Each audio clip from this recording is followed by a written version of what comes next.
do is we're going to just try this general reading on uncertainty and overcoming uncertainty. So I've already mixed my cards, and I'll show you what cards they are when they come up. So the first is uncertainty. And so if I look at all four of these cards together, they are they're pretty balanced out, and they're also how to overcome uncertainty. Well, because there's the Knight of Fire, and he's a pretty fiery guy, and it's in a fire placement or a wands placement. So that's about charging ahead, but it's also about charging ahead in terms of your creativity and, you know, and just really move through these situations. And then the next card, which is a major arcana card in the emotional place, the relationship places, is the Judgment card. So this is where you're going to find some realizations about your relationships and your own emotionality, and you're going to really come to those aha moments. And then the next card is the Emperor. So the Emperor is in the place of communications, and so this is about taking the lead in terms of communicating with people. Like, who are you connecting with, and how are you connecting with them? And to really make sure you take the initiative, and you do that in just like in a really kind way. And then the fourth card is the Six of Earth, and so that's about give and take. And this, to me, in terms of uncertainty, is just like, just trust, really just trust that you're going to give and you're going to receive. How do you address uncertainty in your body, in your mind, your mindset, and in your spirit? So the first card is the Ten of Pentacles, and this card is it's really about viewing this as coming from a place of abundance, first and foremost, and also recognizing that we are part of a community, that it is with each other and collaborating and being a collective, being a forum of force, a form of passion and fierceness moving forward, that we can get through this.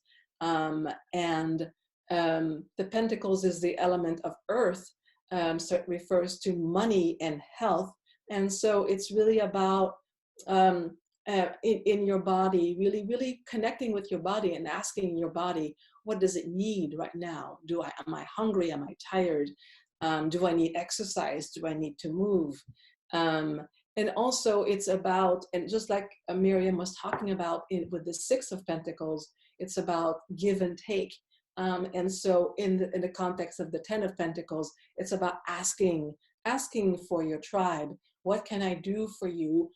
And also, you know, mutually asking for help. I need help. The Two of Swords represents really going within, as you can see with this person, with their eyes tied and the swords crossed like this. It's really marking a time of marking a pause, turning off all of your devices and going within, looking within for your answers, and noticing if your mind is going with all of these perhaps and maybes and stories that you may tell yourself that create that sense of anguish and uncertainty.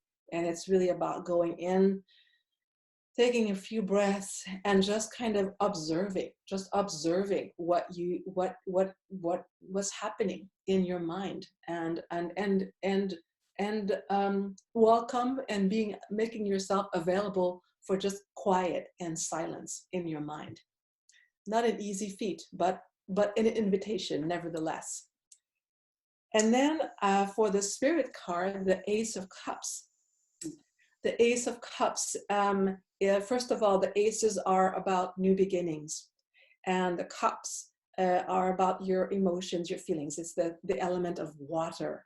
And so when the Ace of Cups shows up in a reading, it is announcing fulfillment, you know, really again telling us that it is by connecting deeply with our tribe members, with our families, with our loved ones, and as well as our extended families, that we can reach that fulfillment, that we can reach that sense of being loved, of being present, of being visible, of being seen by others, and making ourselves seen. And you know, again, going back to this idea of give and take, this sense of I give and I receive plentifully.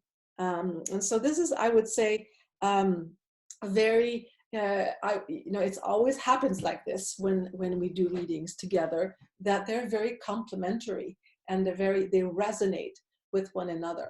And it's, you know, there are 78 cards in the tarot deck, and so to pull 3 that are so positive, and that are right on with their element, the body, the mind, and the spirit, or as Miriam pulled, you know, the fire element and the earth element, how we have a recipe for healing here.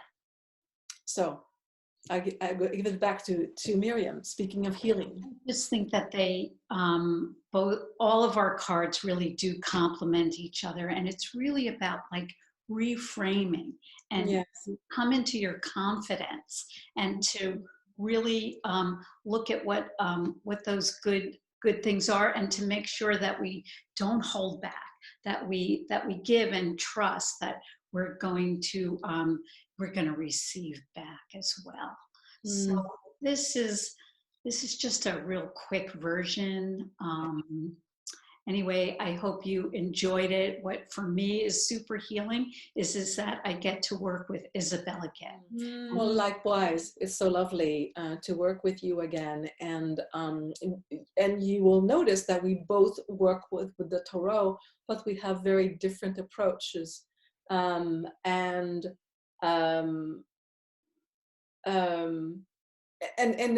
that this whole new situation brings us to collaborate. I love collaborating. This is the right time, and I would invite all of our viewers to look into collaboration for the work that they are called to do at this point in time, from the comfort of their homes.